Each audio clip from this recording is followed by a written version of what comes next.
എൻ്റെ പാപഭാരമെല്ലാം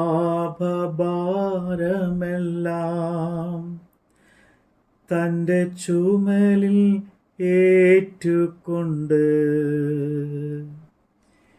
എനിക്കായി കുരിശിൽ മരിച്ചു.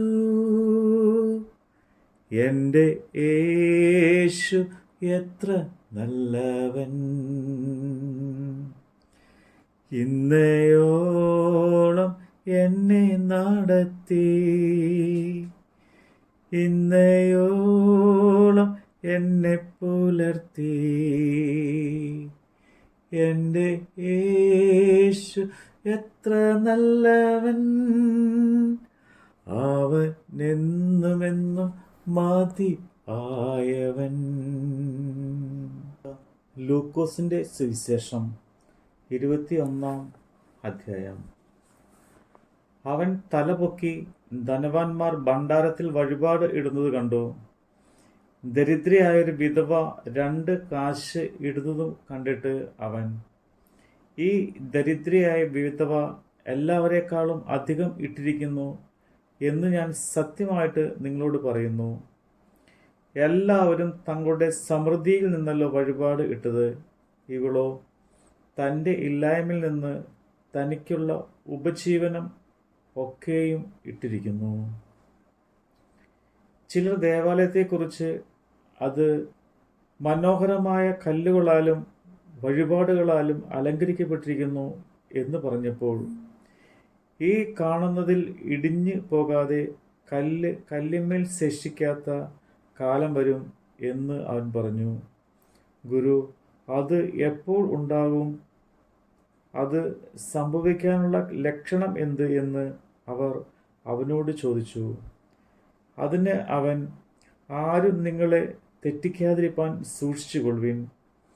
ഞാനാകുന്നു എന്ന് സമയമെടുത്തിരിക്കുന്നു എന്നും പറഞ്ഞ് അനേകർ എൻ്റെ പേരെടുത്ത് വരും. അവരെ അനുഗമിക്കരുത്. നിങ്ങൾ യുദ്ധങ്ങളെയും കലഹങ്ങളെയും കുറിച്ച് കേൾക്കുമ്പോൾ ഞെട്ടിപ്പോകരുത്. അത് ആദ്യം സംഭവിക്കേണ്ടത് തന്നെ, അവസാനം ഉടനെ അല്ലാതാനും എന്ന് പറഞ്ഞു. പിന്നെ അവൻ അവരോട് പറഞ്ഞത്, ജാതി ജാതിയോടും രാജ്യം രാജ്യത്തോടും എതിർക്കും. വലിയ ഭൂകമ്പവും ക്ഷാമവും മഹാവ്യാധിയും അവിടെ ഉണ്ടാകും. ഭയങ്കര കാഴ്ചകളും ആകാശത്തിൽ മഹാലക്ഷ്യങ്ങളും ഉണ്ടാകും. ഇത് എല്ലാറ്റിനും മുമ്പേ എൻ്റെ നാമനിമിത്തം അവർ നിങ്ങളുടെ മേൽ കൈവച്ച് രാജാക്കന്മാരുടെയും നാടുവാഴിയുടെയും മുമ്പിൽ കൊണ്ടുപോയി ഉപദ്രവിക്കുകയും പള്ളികളിലും തടവുകളിലും ഏൽപ്പിക്കുകയും ചെയ്യും. അത് നിങ്ങൾക്ക് സാക്ഷ്യം പറയുവാൻ തരമാകും.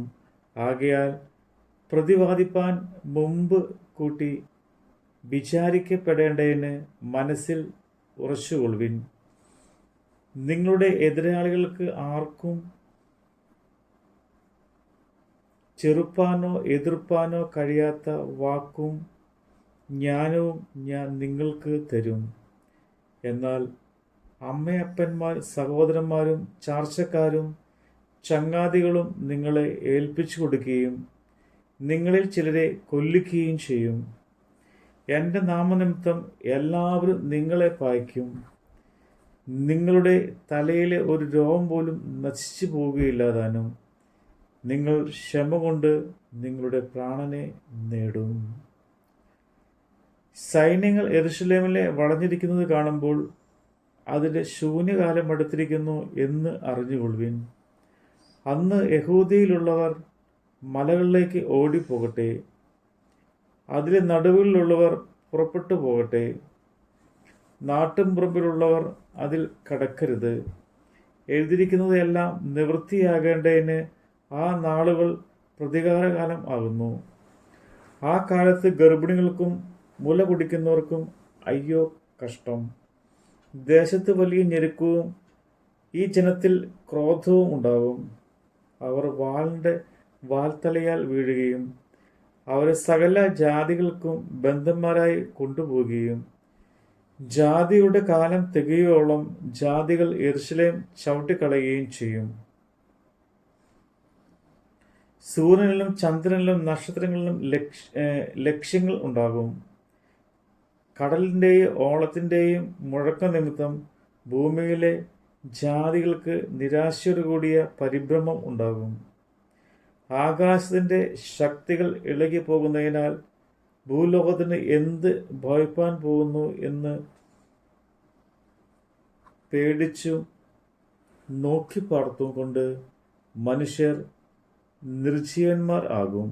അപ്പോൾ മനുഷ്യപുത്രൻ ശക്തിയോടും മഹാ തേജസ്സോടും കൂടെ മേഘത്തിൽ വരുന്നത് അവർ കാണും. ഇത് സംഭവിച്ച് തുടങ്ങുമ്പോൾ നിങ്ങളുടെ വീണ്ടെടുപ്പ് അടുത്തിരിക്കുന്നത് കൊണ്ട് നിവർന്ന് തല പൊക്കുവീൻ. ഒരു ഉപമയും അവരോട് പറഞ്ഞത്, അത്തി മുതലായ സകല വൃക്ഷങ്ങളെയും നോക്കുവിൻ. അവ തഴക്കുന്നത് നിങ്ങൾ കാണുമ്പോൾ വേനൽ അടുത്തിരിക്കുന്നു എന്ന് സ്വതവേ അറിയുന്നുവല്ലോ. അവണ്ണം തന്നെ ഇത് സംഭവിക്കുന്നത് കാണുമ്പോൾ ദൈവരാജ്യം അടുത്തിരിക്കുന്നു എന്ന് ഗ്രഹിപ്പീൻ. സകലവും സംഭവിക്കുവോളം ഈ തലമുറ ഒഴിഞ്ഞു പോകുകയില്ല എന്ന് ഞാൻ സത്യമായിട്ട് നിങ്ങളോട് പറയുന്നു. ആകാശവും ഭൂമിയും ഒഴിഞ്ഞു പോകും, എൻ്റെ വചനങ്ങളോ ഒഴിഞ്ഞു പോകുകയില്ല. നിങ്ങളുടെ ഹൃദയം അതിഭക്ഷണത്താലും മദ്യപാനത്താലും ഉപജീവന ചിന്തകളാലും ഭാരപ്പെട്ട് ആ ദിവസം നിങ്ങൾക്ക് പെട്ടെന്ന് കെണി പോലെ വരാതിരിപ്പാൻ സൂക്ഷിച്ചുകൊള്ളുവിൻ. അത് സർവഭൂതലത്തിലും വസിക്കുന്ന ഏവർക്കും വരും. ആകയാൽ ഈ സംഭവിപ്പാനുള്ള എല്ലാറ്റിനും ഒഴിഞ്ഞു പോകുവാനും മനുഷ്യപുത്രൻ്റെ മുമ്പിൽ നിൽപ്പാനും നിങ്ങൾ പ്രാപ്തരാകേണ്ടതിന് സദാകാലവും ഉണർന്നും പ്രാർത്ഥിച്ചുകൊണ്ടും ഇരിപ്പീൻ. അവൻ ദിവസേന പകൽ ദേവാലയത്തിൽ ഉപദേശിച്ചു പോന്നു, രാത്രി ഒലിവുമലയിൽ പോയി പാർക്കും. ജനമെല്ലാം അവൻ്റെ വചനം കേൾക്കേണ്ടതിന് അതികാലത്ത് ദേവാലയത്തിൽ അവൻ്റെ അടുക്കൽ ചെല്ലും. നമ്മുടെ കർത്താവിൻ്റെ വചനമാണ് നമ്മൾ കേട്ടത്. എൻ്റെ ആവശ്യങ്ങൾ അറിഞ്ഞ് ആകാശത്തിൻ കിളി വാതിൽ തുറന്ന് എല്ലാം സമൃദ്ധിയ നൽകിയിടുന്ന എൻ്റെ യേശു എത്ര നല്ലവൻ. ഇന്നയോളം എന്നെ നടത്തി, ഇന്നയോളം എന്നെ പുലർത്തി. എൻ്റെ യേശു എത്ര നല്ലവൻ, അവൻ എന്നുമെന്നും മതിയായവൻ, അവൻ എന്നുമെന്നും മതിയായവൻ.